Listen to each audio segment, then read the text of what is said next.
আজকে সম্মানিত মুসল্লিয়ান একরাম, এখানে যারা বসে আছেন, আমার নবীর কোনো অন্যায় ছিল?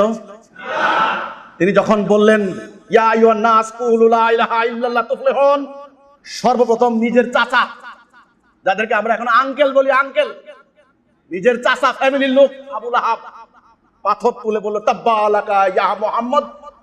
মুহাম্মদ সাল্লাল্লাহু আলাইহি ওয়াসাল্লামের মাথার দিকে পাথর নিক্ষেপ করল। কারণ কি? মুরগির রান দেওয়া হয়েছিল, খাসির রান দেওয়া হয়েছিল, লাল গালিচা বিছানো হয়েছিল, ফুলের তোড়া দেওয়া হয়েছিল। কারণ আবু লাহাব বুঝেছিল লা ইলাহা ইল্লাল্লাহর মানে কি। লা ইলাহা ইল্লাল্লাহর মানে হচ্ছে এখন থেকে সমাজে ধান্দাবাজের রাজনীতি চলবে না, এখন থেকে ধর্মের নামে ব্যবসা চলবে না, এখন থেকে অন্যায় অবিচার চলবে না, নারীদের উপরে নির্যাতন চলবে না, চলবে নেই।